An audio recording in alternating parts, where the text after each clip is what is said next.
are at the Conduit Club. I'm catching up with Stephen Revell. We're talking about our 10 steps in the partner journey.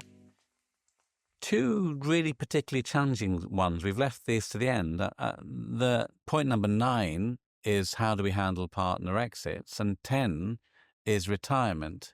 So in terms of handling those partner exits, Stephen, what are the do's and don'ts on your list? Well, I guess I have, and I think it's really important, although sometimes we fudge an exit by calling it a retirement. In this conversation, we're focusing on an exit, a partner going before the retirement age. And I guess for me, there are 3 key issues in answer to your question. I think the first one is it shouldn't come as a surprise that we're having that conversation. We should have, through a variety of conversations, made you aware that you're not meeting the expectations of the firm. And we talked about being transparent about those expectations. We talked about defining contribution, checking on a regular basis, having those conversations. Yeah. So in short, it shouldn't be a surprise. We've talked about this for a couple of years now, Murray. I'm afraid we've got to that point that I said a year ago we were in danger of getting to, whereas this is no longer the right place for you. And therefore, we need to talk about your departure from the firm and how we can help you. And that leads to point 2. We need an enormous amount of empathy at this point. We've been partners together with the partner we're trying to exit. Often they're friends. Our families gather together. In any partnership, there is, in most partnerships, this concept of family amongst all partners. So we need to show enormous empathy, I think, in these situations. And sometimes that prevents us taking the action in the first place. Yes. That can't be an excuse, but we do need to show empathy how we do it. So I was just about to lead into the conversation in the role you started with, was how can we help you move on? Do you want to go to another firm? Do you want to go in-house? I suggest what we do now, Murray, is you go away and reflect on what you want to do as you leave the firm, and then let's have another conversation as to how we can help you achieve that. My third rule in terms of these conversations is don't kick the can down the road. Yeah. So, the partner in question breaks down, says you can't possibly do this to me. Yeah. I've just got divorced. I need the money. You can't take empathy to the point where you say, okay, then stay. Yeah. Because if you've reached that point, then the right point is for that partner to exit.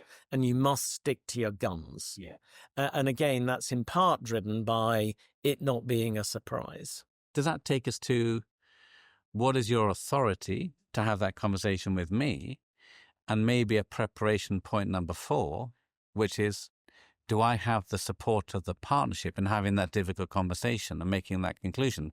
Because it definitely shouldn't be a surprise to the partner, but maybe there's some preparation amongst the rest of the partnership before you have that conversation. So I agree. I would need to go into that meeting as managing partner knowing I've got the authority to do that, both as a formal matter. Does the constitution of the firm allow me to have those conversations? Yes. And secondly, as an informal matter, am I going to, if this comes to a vote, who's going to win? Yeah. Because I don't want the embarrassment of a managing partner of losing. So I'm going to be building consensus around do the partners, particularly in your group, your office, and usually they're the ones that have instigated this conversation. It's not just me looking at the numbers. Yeah. It's your fellow partners will have said, we're not sure Murray's pulling his weight. You, managing partner, need to do something about it. So I think if you were to challenge me, as you just did, I would be saying something like, well, of course, Murray, as you know, the Constitution allows you to require a partnership vote. Yeah. I don't recommend we go that route because I have talked to the partners in your group, and I'm afraid, as I told you last year, they have concerns about your performance. And they have been talking to me about the time has come for Moray. So, yes, we can take it as the Constitution allows, but I don't think that's going to make the answer any different. And I think it will make it much harder. And I think it will make it harder for us to help you make the next step. Isn't it funny? So I would have said to you 20 years ago that having that conversation with the majority of partners, they would understand and be reasonable. And the conversation then switches to how do we do this well? I am really surprised by the number of conversations that go in a different direction, which is, isn't there a basic mistake and misunderstanding here? I worked to build this firm, and you seem to be judging me on my numbers and contribution today without thinking about what I've done in the past. Have you heard that in some quarters? I've certainly heard it in some quarters, and I think it particularly comes loudest from the founder of the firm, or one of the founders of the firm, who thinks they have some special position. But I think that should be, and this is maybe a good segue to our next session on retirement, that should be part of a retirement conversation, not a performance conversation.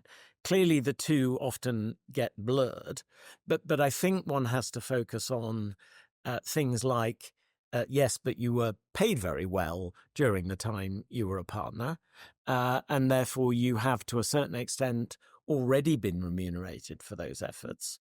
And our retirement process is such, as you know, that you will get A, B, and C as part of this exit, because given your age, we will position this as a retirement. I think you're totally right. So it goes back to whether the firm is new or whether it's mature and institutionalized under the tendency model, which is you are a partner and you'll be contributing and judged on your not annual, hopefully, your 3-yearly contribution to the firm.